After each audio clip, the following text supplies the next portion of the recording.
Hello students, welcome back. तो चलिए आज हम बात करते हैं लाइट से जुड़ी एक और ऑप्टिकल फिनोमिनन की, जिसका नाम है टोटल इंटरनल रिफ्रैक्शन। जैसा कि आप जानते हो कि हम लोग ऑप्टिक्स से स्टडी कर रहे थे, जिसमें हम लाइट और लाइट से जुड़ी हुई वेरियस ऑप्टिकल फिनोमिनन के बारे में स्टडी कर रहे थे, और आज हम पहुंच चुके हैं टोटल इंटरनल रिफ्लेक्शन पर। देखिए, ये एक ऐसा ऑप्टिकल फिनोमिनन है जिसके नाम में तो रिफ्लेक्शन है। इसके नाम में देखिए तो क्या लिखा हुआ है, टोटल इंटरनल रिफ्लेक्शन। एक ऐसा फिनोमिनन है जिसके नाम में रिफ्लेक्शन है, लेकिन ये वास्तव में ये है क्या? ये वास्तव में रिफ्रैक्शन है। ये होता कहां से है? ये होता है बाउंड्री सेपरेटिंग टू मीडिया से, यानी दो मीडियम को सेपरेट करने वाले बाउंड्री से ये फिनोमिनन होती है। अभी तक रिफ्लेक्शन आप पढ़ते थे तो कहां से होता था रिफ्लेक्शन? याद कीजिए, तो रिफ्लेक्शन आप पढ़ चुके हैं। तो रिफ्लेक्शन आप पढ़ते थे तो रिफ्लेक्शन कहां से होता था? हुआ रिफ्लेक्टिंग सरफेस से। कहां से होता था? रिफ्लेक्टिंग सरफेस से। लेकिन यहां आप देखोगे कि ये जो टोटल इंटरनल रिफ्लेक्शन है वो किसी रिफ्लेक्टिंग सरफेस से नहीं हो रहा है, वो दो मीडियम को सेपरेट करने वाले बाउंड्री से हो रहा है, लेकिन ये है रिफ्लेक्शन। तो एक बहुत ही इंटरेस्टिंग फिनोमिनन है, और यही फिनोमिनन समझने के बाद आपको ये समझ में आएगा कि डायमंड में जो चमक होती है, हीरा जो चमकता है, डायमंड में जो ब्रिलियंस होता है वो क्यों होता है, और ऑप्टिकल फाइबर क्या होता है। ये दोनों जो डिवाइसेज हैं वो वर्क करती हैं किसके बेसिस पर? टोटल इंटरनल रिफ्लेक्शन की बेसिस पर। चाहे डायमंड का स्पार्कलिंग हो, या ब्रिलियंस हो, चमक हो डायमंड का, या ऑप्टिकल फाइबर में तो वो सारी बातें किससे एक्सप्लेन होती है? टोटल इंटरनल रिफ्लेक्शन से। तो चलिए शुरू करते हैं हम लोग आज का lecture, total internal reflection start करते हैं। आई होप आप सभी घर में होंगे, स्वस्थ होंगे। तो चलिए शुरू करते हैं। सबसे पहली बात, हम एक बार डिफिनीशन बोलते हैं। नोट आपके डिस्क्रिप्शन में अवेलेबल है, जिसमें कि नोट है। नोट में आपको डिफिनीशन लिखा हुआ है, घबराने की जरूरत नहीं है, बस आपको डिफिनीशन सुनना है। What is total internal reflection? एक बात और कर लेते हैं, this topic is not necessary for 10th board. ये 10th बोर्ड के लिए नेसेसरी नहीं है। तो अगर आप 10th बोर्ड के लिए स्टडी कर रहे हैं तो आप इस चाहो तो फिट कर सकते हो इस लेक्चर को, कोई दिक्कत नहीं है। पूरा लेक्चर देखने की कोई जरूरत नहीं है। लेकिन अगर आप किसी भी ओलंपियाड एग्जाम या किसी भी कॉम्पिटिटिव एग्जाम का पार्ट बनना चाहते हैं तो आपके लिए ये लेक्चर बहुत ही इंपॉर्टेंट है, तो ध्यानपूर्वक देखिए। तो चलिए शुरू करते हैं। ओके ठीक है बाबू, टोटल इंटरनल रिफ्लेक्शन क्या होता है? पहले डेफिनेशन की बात करते हैं, what is total internal reflection. तो लाइट जब डेंसर मीडियम से रेयर मीडियम की ओर जा रही हो, ध्यान से सुनिए, लाइट किधर से किधर जा रही है? डेंसर मीडियम से रेयर मीडियम की ओर जा रही हो, और बाउंड्री से टकराने के बाद, यानी कि डेंसर मीडियम और रेयर मीडियम को अलग करने वाले बाउंड्री से टकराने के बाद वो बाउंस बैक कर जाए वापस डेंसर मीडियम में, तो वो कहलाता है टोटल इंटरनल रिफ्लेक्शन। क्या कहलाता है? Total internal reflection. क्या मैंने बोला कि लाइट डेंसर मीडियम से रेयर मीडियम की ओर जा रही हो, और दोनों मीडियम को सेपरेट करने वाली बाउंड्री से टकराने के बाद अगर वो बाउंस बैक कर जाए, यानी कि वापस लौट आए डेंसर मीडियम में, इस ऑप्टिकल फिनोमिनन को हम कहते हैं टोटल इंटरनल रिफ्लेक्शन। अब आपको क्वेश्चन ऐसा क्यों होगा? बाउंड्री से टकराने के बाद तो लाइट सेकेंड मीडियम में जाना चाहिए। हमारा तो ये पता है हमें रिफ्लेक्शन में कि लाइट आता है, बाउंड्री से टकराता है, और थोड़ा बेंड करके अगले मीडियम में प्रोपेगेट कर जाता है। लेकिन आप कह रहे हो क्या कि लाइट बाउंड्री से टकराने के बाद नेक्स्ट मीडियम में नहीं जाएगा, यानी कि डेंसर से आ रहा है रेयर में जाने के लिए, तो रेयर में नहीं जाएगा, वो वापस डेंसर में लौट जाएगा। तो सर ऐसा क्यों होगा? तो उस पर हम बात करेंगे। तो चलिए शुरू करते हैं। ओके बाबू, हेलो, जरा हम लोग ध्यान देते हैं, हम लोग एक सिचुएशन बनाते हैं, 2-3 सिचुएशन करेंगे, आपको पूरा फील आ जाएगा। ध्यान से देखिए। Let's suppose this is the boundary, और अपर मीडियम क्या होगा? डेंसर, क्योंकि मैंने पहले ही कहा कि लाइट किधर से किधर जा रही है? डेंसर से रेयर। अपर मीडियम डेंसर और नीचे वाला medium rare. Denser medium and rare medium. Let's suppose a light ray is coming like this. A light ray is coming like this. This is the normal. This is angle of incidence. And since light ray is propagating from denser medium to rarer medium, अगर light ray denser से rarer जा रहा है तो क्या होगा? Light normal से दूर चला जाएगा। ये तो आपको पता है ना बुआ, लाइट क्या होगा? नॉर्मल से दूर चला जाएगा। This will be your angle of refraction, and you know angle of refraction will be greater than angle of incidence. This is the whole scenario. ये पूरा कहानी। चलिए बाबू, अब आप जरा याद कीजिए स्नेल साहब। स्नेल मतलब होंगा नहीं, स्नेल मतलब स्नेल जो वैज्ञानिक थे, स्नेल जिन्होंने कहा था sin i by sin r is equal to constant. अरे याद है ना रिफ्लेक्शन का दूसरा लॉ? तो जरा याद कीजिए उनको, और याद करने के बाद आपको याद आएगा कि सर ने कहा था sine I by sine R constant होता है। ये सर ने कहा था कि sine I by sine R क्या होता है, कांस्टेंट होता है। This is your second law of reflection. तो एक बार जरा इसको देख करके ध्यान पूर्वक देखिए और बताइए बाबू कि अगर तुम आई को बढ़ाते जाओगे, अगर तुम आई को बढ़ाओगे तो क्या न्यूमरेटर बड़ा होगा? अगर तुम आई को बढ़ाओगे तो क्या न्यूमरेटर बड़ा होगा? और अगर इस फ्रैक्शन की वैल्यू को कांस्टेंट रखना है तो अगर न्यूमरेटर के बड़ा होने पर डिनोमिनेटर को भी बड़ा होना होगा। एक बात बताओ, अगर फ्रैक्शन है a बाई बी और इसका वैल्यू है तुम्हारा 3, a बाई बी का वैल्यू फिक्स है 3, a और b वेरिएबल है, तो अगर a को तुम 3 रखोगे तो b 1 होगा, तो वैल्यू 3 रहेगी। लेकिन अगर तुम a को 6 करोगे तो b को क्या होना होगा, 2 होना होगा, तब तो 3 रहेगा।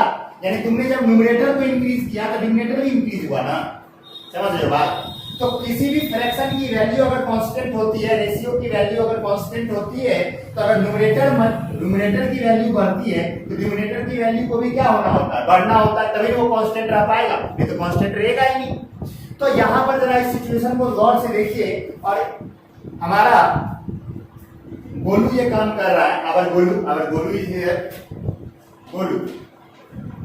अगर गोलू इज हियर और गोलू ये काम कर रहा है। गोलू ने कहा कि चलो भैया हम करते क्या है ना, आई को बड़ा करते हैं। क्या करते हैं, आई को बड़ा करते हैं। तो अगर गोलू आई को बड़ा करेगा तो आपको ये बात तो पता होनी चाहिए फ्रॉम दिस लॉ, अगर आई को बड़ा करेगा तो आर भी क्या होगा, बड़ा होगा। होगा कि नहीं होगा? होगा, वेरी गुड, होगा। तो चलिए होता है। तो this is again the boundary and Golu ने क्या किया, आई की वैल्यू को बहुत ज्यादा बढ़ा दिया। अब वो आई की वैल्यू को और बढ़ा दिया तो आर की वैल्यू और बड़ी होगी। तो जैसे जैसे वो आई को बढ़ाता जाएगा आर भी बड़ा होता जाएगा। एक बात बताइए, उसे आई की एक ऐसी वैल्यू मिलेगी जिसके लिए आर की वैल्यू 90 डिग्री हो जाएगी। उसे आई की एक ऐसी वैल्यू मिलेगी जिसके लिए आर की वैल्यू क्या हो जाएगी, 90 डिग्री हो जाएगी। होगी कि नहीं होगी? अरे बाबू, जब तुमने आई को बढ़ाया तो आर भी बढ़ा हुआ। तो आई को बढ़ाते बढ़ाते एक ऐसा सिचुएशन आएगा जब आई का एक ऐसा वैल्यू मिलेगा जिसके लिए आर की वैल्यू क्या हो जाएगी, 90 डिग्री हो जाएगी। लेट सपोज तुमने आई को जब सोचो, लेट सपोज तुमने जब आई को मान लो 45 रखा था तो तुम्हारा आर मान लो कि 65 आया था। तो जब इसको बढ़ाते बढ़ाते लेट सपोज तुम 80 पे ले गया तो 90 पे जा सकता है। यानी आई का कोई एक ऐसा वैल्यू तो मिल सकता है जिसके लिए आर की वैल्यू 90 डिग्री होगी। मिलेगी कि नहीं मिलेगी? अरे आई बड़ा करोगे तो आर बड़ा होगा, तो आई की एक ऐसी वैल्यू मिलेगी जिसके लिए आर की वैल्यू क्या होगी, 90 डिग्री होगी। उस आई की वैल्यू को हम कहेंगे सी। क्या कहेंगे? C. This C is called critical angle. This C is called critical angle. एक डिफिनेशन यहाँ आ गया, आपके नोट में ये डिफिनेशन लिखा हुआ है, लेकिन ये डिफिनेशन आपको याद रखना है। और ये डायग्राम तो आपको बनाना ही है, 3 डायग्राम हम यहाँ बनाने वाले हैं। तो तीनों डायग्राम आपको बनाना ही है, डायग्राम 1, डायग्राम 2 एंड डायग्राम 3। तो अभी डायग्राम 2 हम बना रहे हैं। This is diagram 1 and this is diagram 2। जरा चलो कंसंट्रेट, वापस आते हैं हम लोग। तो that value of angle of incidence, that value of angle of incidence for which angle of refraction is 90 degree is called critical angle. And you know, अब ऊपर में कौन सा मीडियम है, डेंसर, और नीचे कौन सा है, रेयरर। चलो कहानी को और आगे बढ़ाते हैं। अब गोलू को इतना से संतोष नहीं हुआ। गोलू ने कहा हाँ हम आई को और बड़ा करेंगे, हम आई को क्या करेंगे, और बड़ा करेंगे। तो गोलू ने क्या किया, आई को और बड़ा कर दिया। This is now new incident ray which I is greater than C, जिसका आई क्या है, सी से बड़ा है। अब क्या होगा, आर तो अपना मैक्सिमम 90 ले आया था, तो अब क्या होगा बताओ तो? अब तो कहानी फंस गया, कहानी फंस गया ना। तो अब लाइट में क्या होगा, यहां से बाउंस बैक कर जाएगा। लाइट क्या होगा, बाउंस बैक कर जाएगा। यानी लाइट डेंसर मीडियम से रेयरर मीडियम में नहीं जाएगा, लाइट क्या कर जाएगा, बाउंस बैक कर जाएगा वापस डेंसर मीडियम में। और इसी फेनोमेनन को हम कहते हैं टोटल इंटरनल रिफ्लेक्शन। अरे आया, आई होप आपको आ गया होगा बउआ, आया ना? तो यही होता है टोटल इंटरनल रिफ्लेक्शन। तो मैंने क्या कहा, ध्यान से सुनिए, ये है क्या? क्या ये रिफ्लेक्टिंग सरफेस से हो रहा है? नहीं, ये दो मीडियम को सेपरेट करने वाले बाउंड्री से हो रहा है, लेकिन ये रिफ्लेक्शन की तरह लग रहा है या रिफ्लेक्शन की तरह? किसी सरफेस से टकरा के लाइट का वापस लौट आना रिफ्लेक्शन है या रिफ्रैक्शन है? रिफ्लेक्शन है। किसी सरफेस से टकरा के लाइट का वापस लौट आना, बाउंस बैक कर जाना, ये रिफ्लेक्शन है या रिफ्रैक्शन है? रिफ्लेक्शन है। रिफ्रैक्शन तो तब होता है जब लाइट के नेक्स्ट मीडियम में चला जाता है थोड़ा मुड़ करके, तब वो रिफ्रैक्शन कहलाता है। लेकिन यहां क्या हो, लाइट बाउंड्री से टकराया और टकराने के बाद वापस लौट गया, बाउंस बैक हो गया वापस डेंसर मीडियम में, तो ये रिफ्रैक्शन कहोगे क्या? तुम इसे रिफ्रैक्शन कहोगे क्या? नहीं कहोगे। इसे क्या कहोगे? इसे कहोगे रिफ्लेक्शन। लेकिन क्या ये रिफ्लेक्शन है? इसीलिए इसके लिए एक नया टर्म है जिसे हम कहते हैं total internal reflection. I hope आपको समझ में आया होगा टोटल इंटरनल रिफ्लेक्शन, कि जब लाइट रे डेंसर मीडियम से रेयर मीडियम की ओर जा रही हो और बाउंड्री से टकराने के बाद वापस बाउंस बैक कर जाए, किसमें? डेंसर मीडियम में। इसी फेनोमेनन को हम कहते हैं टोटल इंटरनल रिफ्लेक्शन। और जरा एक बात गौर से देखना, इन सारे डायग्राम को बना लेना। आपके नोट में तीनों डायग्राम के लिए स्पेस छोड़ा गया है, ड्रॉ डायग्राम 1, डायग्राम 2, डायग्राम 3, तीन जगह पर लिखे हुए, तीनों जगह पे तीनों डायग्राम बना लीजिएगा। ये गोलू मेरा गोलू है, तुम लोग का नहीं है, तुम लोग इसको छोड़ देना। गोलू सिर्फ मेरे लिए है, तेरे लिए नहीं, ठीक है? चलो आगे बढ़ जाते हैं होगा। तो this is diagram 1, this is diagram 2 and this is diagram 3। आगे बढ़ जाते हैं। अब देखो, तो टोटल इंटरनल रिफ्लेक्शन का आपको आई होप समझ में आ गया होगा, क्रिटिकल एंगल समझ में आ गया होगा। क्रिटिकल एंगल वो एंगल ऑफ इंसिडेंस है जिसके लिए एंगल ऑफ रिफ्रैक्शन की वैल्यू क्या है? 90 डिग्री है, उसे हम क्या कहते हैं? Critical angle. इसे हम इरेज करें बाबू, डायग्राम 1 को हम इरेज करते हैं। अब देखिए, टोटल इंटरनल रिफ्लेक्शन होने के लिए दो शर्तें, और TIR मतलब total internal reflection. To conditions. कितने कंडीशंस? दो कंडीशंस। दो कंडीशंस होंगे तभी TIR होगा। पहला कंडीशन है light should be travelling from denser to a rarer medium। सबसे पहला शर्त तो यही है कि लाइट किधर से किधर जाना चाहिए? डेंसर से रेयर जाना चाहिए। पहला शर्त ये है, अगर ये नहीं होगा तो TIR नहीं होगा।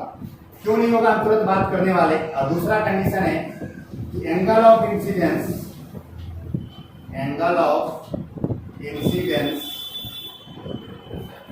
should be greater than critical angle। ये दो शर्तें जब फुलफिल हो जाएंगी तो आपका TIR हो जाएगा। पहला, लाइट किधर से किधर जाना चाहिए? डेंसर से rare, this is the first condition. And second condition है कि आपका जो एंगल ऑफ इंसिडेंस होना चाहिए वो क्या होना चाहिए? क्रिटिकल एंगल से बड़ा होना चाहिए, क्योंकि क्रिटिकल एंगल से छोटा होगा तो वो नेक्स्ट मीडियम में जाएगा। समझ गए ना बात?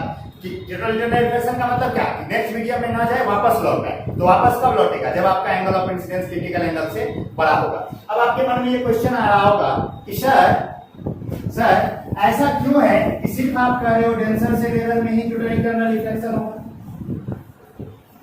रेयर से डेंसर में जाएगा तो क्यों नहीं होगा? क्वेश्चन वाजिब है, किसी के बच्चे के मन में जरूर ये क्वेश्चन आया होगा कि सर सिर्फ डेंसर से रेयर में ही क्यों होता है टोटल इंटरनल रिफ्लेक्शन, रेयर से डेंसर जाता है तो क्यों नहीं होता है टोटल इंटरनल रिफ्लेक्शन? तो बाबू बड़ा इजी है, देखिए जरा सा, थोड़ा सा ही देखना है, ज्यादा मत देखना। हाँ देख, ऊपर क्या है? अब तुम्हारा क्वेश्चन क्या है कि सर मेरा लाइट रेयर से डेंसर जा रहा है और हमको टोटल इंटरनल रिफ्लेक्शन करवा के दिखाइए। हम कह रहे हैं कि नहीं होगा। तुमने कहा क्यों नहीं होगा? हमने कहा भैया फिजिक्स अलाउ नहीं करेगा। तुमने कहा सर क्यों अलाउ नहीं करेगा बताइए तो। मैंने कहा देखो फोटो में, और तुमने देखा फोटो, मैंने बनाया फोटो, तो देखो फोटो। एक बात बताओ, this is incident ray, this is angle of incidence. Light ray is travelling from rare medium to denser medium. Light ray किधर से किधर जा रही है, रेयर से डेंसर मीडियम की तरफ जा रही है कि नहीं जा रही है। एक बात बताओ, यू नो लाइट रे किधर की ओर बेंड करेगी, टुवर्ड्स द नॉर्मल या नॉर्मल से दूर की तरफ, towards the normal. You know जब भी लाइट रे रेयर से डेंसर जाती है तो साइकिल जब भी कम भीड़ भाड़ वाला से ज्यादा भीड़ भाड़ की तरफ जाता है तो बाएं तरफ लाया जाता है, नॉर्मल की तरफ लाया जाता है। ट्रिक बताया था मैंने, याद करने के लिए, आई होप आपको याद होगा। This is your angle of refraction. इस कंडीशन में अगर आप देखो तो your R is smaller than I, है कि नहीं है? आपका आर क्या है बाबू, आई से छोटा है। अब एक बात बताओ, आई को तुम कितना भी बड़ा करोगे तो क्या कभी आर 90 हो पाएगा? क्योंकि अगर आप आई को 89 भी रख दोगे तो आर 80 होगा, 90 नहीं होगा। और जब 90 होगा ही नहीं तो क्रिटिकल एंगल मिलेगा ही नहीं, और क्रिटिकल एंगल मिलेगा ही नहीं तो टोटल इंटरनल रिफ्लेक्शन होगा ही नहीं। तो आप ये बात चाहो तो नोट करके लिख सकते हो कि total internal reflection is not possible when light is travelling from rare medium to denser medium, because when light ray is propagating from या traveling from rarer medium to denser medium, then after refraction it bends towards the normal and angle of refraction is smaller than angle of incidence. तो आप चाहे आई को कितना भी बड़ा कर दो, आई को कितना भी बड़ा कर दो, आपको एक ऐसा वैल्यू नहीं मिलेगा जिसके लिए आर की वैल्यू 90 हो जाए। और जब क्रिटिकल एंगल मिला ही नहीं तो टोटल इंटरनल रिफ्लेक्शन होगा कैसे? क्योंकि क्रिटिकल एंगल से बड़ा एंगल ऑफ इंसिडेंस आता है तभी ना टोटल इंटरनल रिफ्लेक्शन होता है।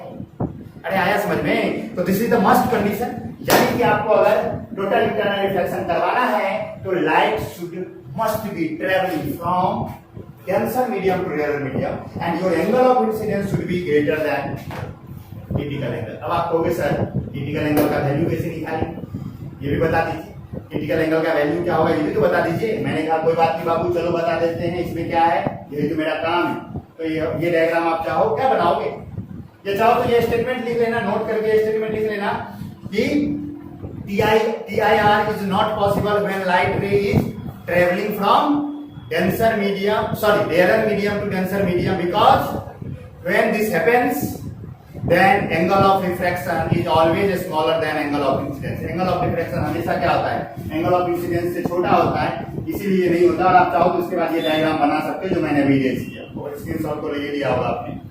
मन हो तो बनाइए, नहीं मन हो तो नहीं बनाइए, समझने की बात है। दिमाग में फोकस बनना चाहिए। मैंने कितनी बार कहा कि नोट कहाँ बनना चाहिए, कॉपी में या मस्तिष्क में? मस्तिष्क में, ब्रेन में नोट बन गया, बस वही खेल है, वही मेन है। चलो आगे बढ़ जाते हैं बउआ, बहुत सुंदर कहानी को आगे बढ़ाते हैं और हम निकालते हैं how to find out the value of critical angle. You have to find the critical angle. तो you know what is critical angle? That value of angle of incidence for which angle of refraction is 90 degree. This is called critical angle. ऊपर में कौन सा medium? Denser. You know ऊपर में कौन सा medium होगा हमेशा? Denser. Let's suppose denser medium का refractive index mu D. Denser medium का रिफ्रैक्टिव इंडेक्स कितना? Mu D. और नीचे में कौन सा मीडियम? रेयर। नीचे में रेयर मीडियम का refractive index mu R. Simple simple बातें, कोई इसमें रॉकेट साइंस है नहीं। लाइट रे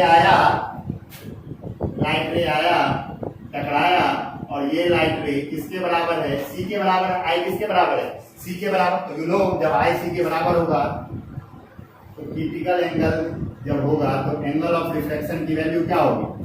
90 डिग्री होगी कि नहीं होगी? This is the figure. अब हम लगाते हैं स्नेल्स लॉ या फ्रॉम सेकेंड, हम लगाते हैं क्या? Snell's law. अगर हमने स्नेल्स लॉ लगाया तो क्या कहता है स्नेल्स लॉ? आपको तो पता ही होगा कि sine I by sin r is equal to mu to 1. This is the statement of Snell's law. तो यहाँ पर sin i की जगह क्या लिख दे हम? क्या लिख दे? i की जगह c लिख दे। अरे वो लिख दे क्या? तो i की जगह मैं क्या लिख दूँ? sin c अपॉन r की जगह क्या मैं लिख दूँ? sin 90। r की जगह क्या लिख दूँ? sin 90। और mu to 1 की जगह मैं क्या लिख दूँ? मैं लिख दूंगा म्यू, इसी में लिख सकता हूँ म्यू 2 को लिख सकता हूँ। यहाँ पर क्या है? जिसमें लाइट जा रहा होता है उसे हम 2 कहते हैं। यहाँ रेयर में जा रहा है तो mu R D, refractive index of rare medium with respect to denser medium. अब आपके बात जानते हो कि sin 90 is equal to 1। Trigonometry तो पढ़े होंगे ना आप लोग कभी जीवन में। तो but sin 90 is equal to 1। sin 90 किसके बराबर होता है? 1 के बराबर। तो देखिए बउआ बात ऐसा है, घर जैसा है। क्या है घर जैसा? कि sin c देयरफॉर हम लिख सकते हैं साइन C अपॉन 1, साइन 90 को हम क्या लिखते हैं 1 is equal to mu R by mu D. Therefore sine C का हमारे पास वैल्यू आ गया mu R upon mu D. इस मेथड का यूज करके हम क्या कर सकते हैं, क्रिटिकल एंगल की वैल्यू फाइंड आउट कर सकते हैं। जिसे मैं एज कर देता हूँ, आई होप आपने ले लिया होगा स्क्रीनशॉट कंडीशंस। ये नोट में नहीं लिखा हुआ है, स्क्रीनशॉट लेना जरूरी है, बैक करके आप ले लीजिएगा कभी भी बाद में देख करके। तो जरा उसको देखिए। अब हम एक सिचुएशन कंसीडर करते हैं, if rare medium is air. अगर हम ये मान लें कि रेयर मीडियम क्या है, एयर है, क्योंकि ज्यादातर चीज तो हवा में अच्छी होती है ना। तो अगर रेयर मीडियम क्या हो, एयर हो, तो जरा ध्यान से देखिए। तो साइन C क्या हो जाएगा, साइन C बराबर हो जाएगा 1 बाय म्यू डी। हो जाएगा कि नहीं हो जाएगा। 1 क्यों ले आए, क्योंकि एयर का रिफ्रैक्टिव इंडेक्स 1 होता है, हमने 1 डाल दिया। तो यहाँ जरा ध्यान से देखिए कि ये क्या है, refractive index of denser medium denominator में है कि डिनोमिनेटर में, डिनोमिनेटर में। तो जितना म्यू डी की वैल्यू होगी C की वैल्यू उतनी ही कम होगी, यानी कि डेंसर मीडियम का रिफ्रैक्टिव इंडेक्स जितना अधिक होगा C की वैल्यू उतनी ही क्या होगी, कम होगी। Greater will be the refractive index of denser medium, smaller will be the value of critical angle. तो इसीलिए देखा गया कि डायमंड जो होता है, आपको पता है डायमंड दुनिया का सबसे अधिक डेंसर मीडियम, सबसे ज्यादा डेंस मीडियम है, और उसका जो रिफ्रैक्टिव इंडेक्स है वो दुनिया में सबसे अधिक है 2.42। डायमंड का रिफ्रैक्टिव इंडेक्स कितना है 2.42, जो कि सबसे अधिक है। जितने भी नेचुरल सब्सटेंसेस इस दुनिया में है उनमें सबसे अधिक रिफ्रैक्टिव इंडेक्स की वैल्यू किसकी है, डायमंड की है। तो डायमंड की 2.42 होती है। तो डायमंड का जो डायमंड के लिए C की वैल्यू, चाहो तो नोट करके इसे लिख सकते हो, नोट करके आप लिख सकते हो कि C मतलब critical angle, C for diamond. Diamond के लिए C की वैल्यू जो होती है, सॉरी डायमंड की जो वैल्यू होती है वो नियरली 24 डिग्री से 24 डिग्री के आसपास होती है। आप एक बार चेक कर लीजिएगा, 23 या 24 के आसपास होती है, मैं एग्जैक्ट याद नहीं है मुझे, लेकिन आप एक बार चेक कर लीजिएगा गूगल से, या होती है 24, या मैं नोट में कंफर्म कर दूंगा कि C की वैल्यू डायमंड के लिए कितनी होती है 24 डिग्री। और वही C आप देखोगे ग्लास के लिए, ग्लास के लिए C की वैल्यू देखोगे तो वो नियरली 40 डिग्री के आसपास होता है, 40 डिग्री के आसपास। ग्लास के लिए कितनी डिग्री के आसपास होता है 40 डिग्री। यानी कहने का मतलब यह है कि अगर ग्लास है यहाँ पर, अब ग्लास से लाइट एयर में आ रहा है, ग्लास से लाइट कहाँ आ रहा है, एयर में आ रहा है, 40 या 42 के आसपास होगा। मैं नोट में कंफर्म लिख दूंगा, चिंता मत कीजिए, ठीक है ना। ये सब चीजें याद करने की है, और याद करना फिजिक्स भी याद करने की चीज होती है, लेकिन ये सब चीज याद करने की है तो याद चाहे 40 के ही आसपास होगा और ये 24 के आसपास होगा। मैं नोट में एग्जैक्ट लिख दूंगा कि कितना होगा, ठीक है, चिंता मत कीजिए। तो कंटिन्यू करते हैं। तो लेट सपोज हम मान लेते हैं 40 है, नियरली 40 है। तो यानी अगर लाइट ग्लास से एयर में आ रहा है, कहां से कहां आ रहा है, ग्लास से एयर में आ रहा है, और एंगल ऑफ इंसिडेंस की वैल्यू 40 से अधिक है, लेट सपोज 50 है, तो क्या वो एयर में आएगा, नहीं आएगा। वो कहां रह जाएगा, वो ग्लास में ही रह जाएगा। यानी कहने का मतलब ये है, अब देखिए कितना अद्भुत बात है कि मैंने नीचे में एक सिक्का रखा, ध्यान से सुनिएगा, नीचे में मैंने एक सिक्का रखा, बीच में मैंने ग्लास रखा, और ऊपर में मैंने आंख दिया, और मैं देख रहा हूं तो मुझे सिक्का नहीं दिखेगा। क्यों? क्योंकि अगर मैं साइड से देखूंगा तो वहां से आने वाला लाइट जो मेरी आंखों में आ रहा है वो उसमें घुसेगा, लाइट ग्लास में घुसेगा, तो ग्लास में घुस तो जाएगा, घुसने में कोई प्रॉब्लम नहीं, क्योंकि वो रेयर से डेंसर है। सिक्का हवा में, बीच में ग्लास का स्लैब है, ऊपर में मेरा आंख है, बीच में ग्लास का स्लैब है, तो सिक्का अंदर में तो कोई दिक्कत नहीं है, उस तरफ उस सरफेस पे कोई दिक्कत नहीं, क्योंकि लाइट सिक्का से आ रहा है ग्लास में इंटर कर जाएगा। क्यों इंटर कर जाएगा? क्योंकि वो एयर से ग्लास में इंटर कर रहा है, और एयर से डेंसर जाने में तो टोटल इंटरनल रिफ्लेक्शन का कोई कंसेप्ट ही नहीं है। तो सारा का सारा लाइट कहाँ इंटर कर जाएगा, मैक्सिमम लाइट कहाँ इंटर कर जाएगा, ग्लास में इंटर कर जाएगा। लेकिन वही लाइट जब बाहर आने का ट्राई करेगा, और अगर मेरा आंख साइड में है, 40 डिग्री से अधिक एंगल बन गया, तो वो शीशा मुझे नहीं, वो सिक्का मुझे नहीं दिखेगा, क्योंकि जो लाइट आ रहा होगा वापस कहाँ लौट जाएगा, ग्लास में वापस लौट जाएगा, और टकराव करा करके वापस उधर ही घूम जाएगा, हमें नहीं दिखेगा। यही रीजन है कि डायमंड इतना चमकता है, यही रीजन है कि डायमंड इतना चमकता है। अब आप कहोगे सर कैसे? तो देखिए डायमंड का जो होता है, डायमंड दुनिया का सबसे डेंसर सब्सटेंस होता है और उसके लिए क्रिटिकल एंगल की वैल्यू नियरली 24 डिग्री 23-24 के आसपास होती है। तो डायमंड के लिए क्रिटिकल एंगल की वैल्यू बहुत कम है। तो होगा क्या, जब डायमंड किसी आदमी ने, सपोज करो किसी आदमी ने डायमंड की का रिंग पहन रखा है, तो लाइट, तो डायमंड तो है नॉन ल्यूमिनियस, उसके पास खुद का लाइट है क्या? नहीं है, डायमंड के पास खुद का लाइट नहीं है। तो लाइट पहले आएगा, सन का लाइट डायमंड में इंटर कर जाएगा, उसमें कोई दिक्कत नहीं, क्योंकि लाइट कहां से कहां जा रहा है? एयर से डायमंड के अंदर। डायमंड क्या है? डेंसर। एयर क्या है? रेयर। रेयर से डेंसर जाने में तो कोई दिक्कत ही नहीं है, लाइट पूरा का पूरा इंटर कर जाएगा। लाइट डायमंड के अंदर चला गया, लेकिन वो डायमंड जब डायमंड के अंदर जाएगा और डायमंड से जब बाहर आने की बारी आएगी, उसमें से ज्यादातर लाइटें बाहर नहीं आ पाएंगी। क्यों बाहर नहीं आ पाएंगी?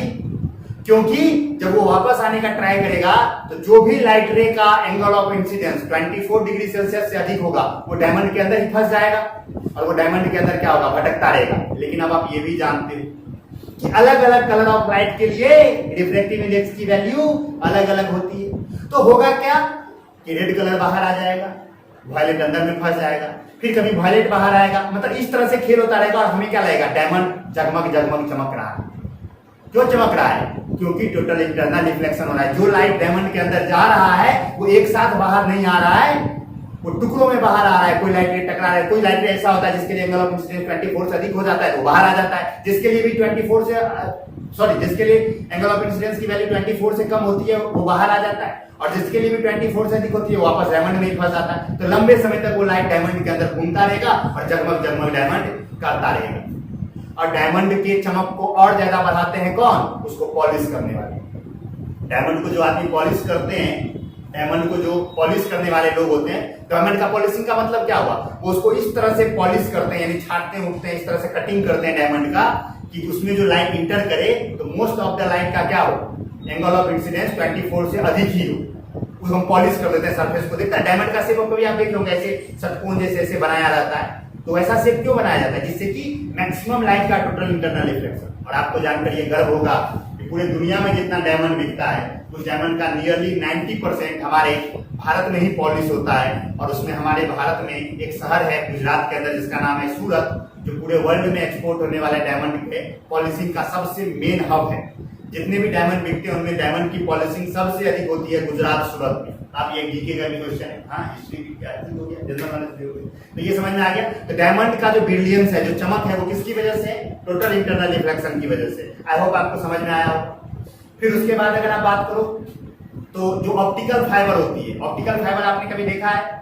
आई होप आपने कभी देखा होगा, कभी शादी उदी में गए होंगे तो पतला पतला पतला बैटरी लगी होती है और उसमें से पतले पतले फाइबर जैसे निकले होते हैं, वो चमचम चमचम लड़के जहाँ पर दुल्हा उल्हा बैठता है उसके आगे में लगाया जाता है, स्टैंड रहता है, उसमें से पतले पतले बाल जैसे स्ट्रक्चर होता है, उसमें से रोशनी निकलती है।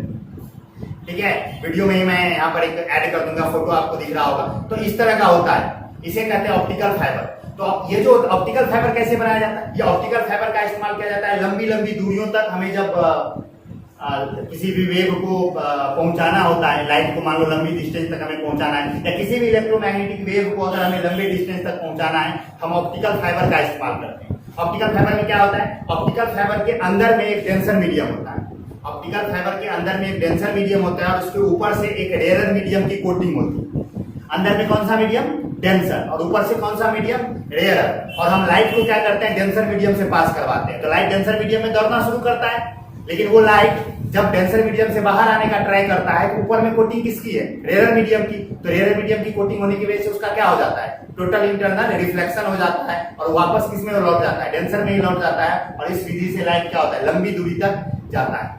तो आपके दिमाग में आ रहा होगा कि सर टोटल इंटरनल रिफ्लेक्शन से अच्छा हम मिरर लगा देते, मिरर का यूज करके भी तो हम लंबी दूरी तक भेज सकते हैं। नहीं भेज सकते, क्योंकि जब मैंने रिफ्लेक्शन पढ़ाया था और जब मैंने मिरर पढ़ाया था तो मैंने आपको बताया था कि लाइट का जब मल्टीपल रिफ्लेक्शन होता है, यानी लाइट का रिफ्लेक्शन जब एक से अधिक बार होता है, तो हर एक बार जब रिफ्लेक्शन होता है तो लाइट का कुछ पोर्शन क्या हो जाता है? एब्जॉर्ब हो जाता है और धीरे धीरे लाइट की इंटेंसिटी घटती जाती है। यही रीजन था कि मैंने कहा था कि जब दो पैरेलल प्लेन मिरर्स रखे जाते हैं और बीच में ऑब्जेक्ट रखा जाता है, इनफाइनाइट नंबर ऑफ इमेज बनते हैं, लेकिन हमें दिखते कितने? 10-15। उससे ज्यादा नहीं दिखते हैं। क्यों?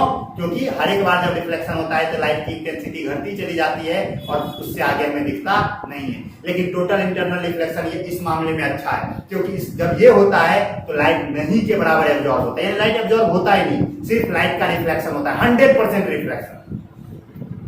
इसीलिए इसका इस्तेमाल किया जाता है ऑप्टिकल फाइबर। रिफ्लेक्टर्स बनाने में भी इसका इस्तेमाल किया जाता है। तो ये सब एक्स्ट्रा बातें हैं। लाइट को जब मोड़ना होता है तो हम इस्तेमाल करते हैं टोटल इंटरनल रिफ्लेक्शन का। जैसे कि लाइट को जब हमें मोड़ना होता है, जैसे आप देखिए मैं यहाँ पर आपको दिखाता हूँ, लाइट को जब हमें मोड़ना होगा, ये आपने अपने स्क्रीनशॉट ले लिया होगा, लेते रहना बाबू। जैसे लाइट को हमें मोड़ना है ना, तो जैसे मान लो कि एक लाइट में ऐसे आ रहा है और इस लाइट रे को, ऐसे आने वाले लाइट रे को हम चाहते हैं इधर की ओर वापस मोड़ दें, या मान लो कि हम चाहते हैं कि नीचे की ओर मुड़ जाए, ये किधर की ओर मुड़ जाए, नीचे की ओर मुड़ जाए। तो जब हम नीचे की ओर मोड़ना चाहेंगे तो हम क्या करेंगे, ऐसा एक ग्लास का स्लैब इस्तेमाल करेंगे। तो ये लाइट रे यहाँ जाएगा, ये लाइट रे, अब देखो ये नॉर्मल इंसिडेंस हो गया, इस सरफेस पे लाइट क्या हो गया, नॉर्मल इंसिडेंस हो गया ना। अरे ये सरफेस तो पैरेलल है ना, इसमें तो लाइट सीधे एंटर कर जाएगा, नॉर्मल इंसिडेंस में तो कोई दिक्कत नहीं है, लाइट सीधे एंटर कर जाएगा। और ये लाइट क्या होगा, यहाँ से टोटल इंटरनल रिफ्लेक्शन होगा। और याद रखना, जब टोटल इंटरनल रिफ्लेक्शन होता है तब भी लॉज ऑफ रिफ्लेक्शन वैलिड होता है, यानी angle of reflection is angle to reflection. यानी याद करो, जब मैंने अभी तुरंत बताया, ये मैं बताना भूल गया था, अच्छा हुआ याद आ गया कि let's suppose this is rare medium, this is denser medium, this is rare medium, and इस बाउंड्री से टकराने के बाद लाइट वापस डेंसर मीडियम में लौट रहा है, तो this angle and this angle will be equal, this theta and this angle will be equal always. यानी कि laws of reflection is valid for, laws of reflection are valid for total internal reflection. ये मत सोचना कि angle, समझ रहे हो ना बात, यानी कि टोटल इंटरनल रिफ्लेक्शन में भी लॉज ऑफ रिफ्लेक्शन क्या है, वैलिड है। यानी यहाँ भी एंगल ऑफ इंसिडेंस और एंगल ऑफ रिफ्लेक्शन, यानी नॉर्मल से इंसिडेंट रे और नॉर्मल से इस रे, दोनों के बीच का एंगल क्या होगा, बराबर बराबर होगा। तो यहाँ पर देखिए ये लाइट ऐसे टकराएगा, तो ये लाइट फिर ऐसे इस सरफेस पर आएगा, इस सरफेस पे तो फिर नॉर्मल इंसिडेंस हो गया, ये सीधे निकल जाएगा, और यहाँ से टकरा के ये सीधे निकल जाएगा। देखो मैंने लाइट को घुमा दिया ना, लाइट को घुमा दिया कि नहीं घुमा दिया, लाइट घूम गया कि नहीं घूम गया, 90 डिग्री टर्न कर दिया लाइट को मैंने, लाइट को घुमा दिया। अब आपको कैसा, यहाँ पर मिरर लगा देते, मिरर भी लगा देते तब भी तो ये काम हो जाता, लेकिन मैंने क्या कहा, जब मिरर लगाते तो लाइट का कुछ पोर्शन क्या हो जाता है, एब्जॉर्ब हो जाता। हम तो ये नहीं चाहेंगे कि मेरा कुछ पोर्शन एब्जॉर्ब हो जाए, हम तो चाहेंगे कि 100% घूम जाए। तो इसी को कहते हैं रिफ्लेक्टर, इसी को क्या कहते हैं, रिफ्लेक्टर। तो यहाँ भी कौन सा प्रिंसिपल काम है, टोटल इंटरनल रिफ्लेक्शन। जब मैं रेनबो पढ़ाऊंगा आपको, जो कि मैं अगले चैप्टर में पढ़ाऊंगा, human I and colourful world, वहां पर भी आप देखोगे टोटल इंटरनल रिफ्लेक्शन इन्वॉल्व है। तो बहुत सी फेनोमेनन्स ऐसी हैं जहां टोटल इंटरनल रिफ्लेक्शन इन्वॉल्व होती है। तो यहाँ पे देखिए रिफ्लेक्टर में भी टोटल इंटरनल रिफ्लेक्शन है। जैसे मैंने कहा किसी को लाइट को यहाँ कितना डिग्री घुमाया मैंने, लाइट 90 डिग्री, अगर मुझे 180 डिग्री घुमाना होता तो देखिए मैं क्या करता, जब 180 डिग्री घुमाना होता तो मैं ऐसे प्रिज्म का इस्तेमाल करता, ऐसे प्रिज्म का, जरा ध्यान से देखिए, ये रिफ्लेक्टर, ये रिफ्लेक्टर प्रिज्म, देखो ये लाइट रे आता और इस सरफेस से टकराता और यहाँ से इधर जाता और यहाँ से इधर जाता, फिर इसका टोटल इंटरनल रिफ्लेक्शन हो जाता, क्योंकि 45 डिग्री पर आ रहा है। ये एंगल जो मैंने लिया है, ये एंगल जो मैंने लिया है वो मैंने 90 डिग्री लिया है। ये एंगल मैंने कितना लिया, 90 डिग्री लिया। यहाँ पर जो मैंने बताया था तो ये एंगल मैंने कितना लिया था, 90 डिग्री। तो जरा गौर से देखिए, तो ये ऐसे होगा, फिर ये 45 डिग्री पे टकराया और 40 ही ग्लास के लिए होता है क्रिटिकल एंगल की वैल्यू। ये लाइट फिर क्या होगा, इधर आ जाएगा। देखो लाइट 180 डिग्री मुड़ गया कि मुड़ गया। तो ये कहलाते हैं रिफ्लेक्टर्स। ये क्या कहलाते हैं, रिफ्लेक्टर्स। जब आप क्लास 12 में पढ़ोगे इसे और डिटेल्स में पढ़ाया जाएगा। इसका इस्तेमाल टेलीस्कोप में होता है, कई जगह पे होता है। यहाँ पर मैं ज्यादा डिटेल्स में नहीं पढ़ना है, लेकिन क्योंकि नोट में लिखा हुआ है कि reflectors works on the principle of PIR, तो आप यहाँ से भी ये समझोगे। तो PIR का अगर यूज देखो तो मैंने 3 यूज नोट में लिखे हैं, तीनों यूज आप समझ गए होंगे। Brilliance of diamond is due to TIR, total internal reflection. Optical fiber works on the principle of total internal reflection, and reflectors also works on the principle of total internal reflection. I hope आपको ये सारी बातें समझ में आई होंगी। Total internal reflection आपको पूरी तरह समझ में आ गया होगा। टोटल इंटरनल रिफ्लेक्शन क्या है समझ में आ गया होगा। क्रिटिकल एंगल क्या है समझ में आया होगा। इंपोर्टेंट कंडीशंस क्या है समझ में आया होगा। क्रिटिकल एंगल की वैल्यू कैसे फाइंड आउट करेंगे ये भी समझ में आया होगा। और PIR के क्या एप्लीकेशंस है ये भी समझ में आए होंगे। तो ये PIR था, तो हमने पूरी बातें खत्म कर ली रिफ्लेक्शन से रिलेटेड। अब हमें स्टार्ट करना है लेंस के बारे में। तो नेक्स्ट डे से हम लोग बात करेंगे लेंस के बारे में। इस बीच में थोड़ा लेक्चर में गैप ज्यादा हो गया, कुछ पर्सनल प्रॉब्लम्स की वजह से। अब फिर से आपके लेक्चर कंटिन्यू आएंगे, तो कंटिन्यू आप देखते रहिए, सीखते रहिए। तो मिलते हैं हम लोग नेक्स्ट लेक्चर में, जिसमें हम बात करेंगे लेंस के बारे में। सी यू सून, बाय बाय।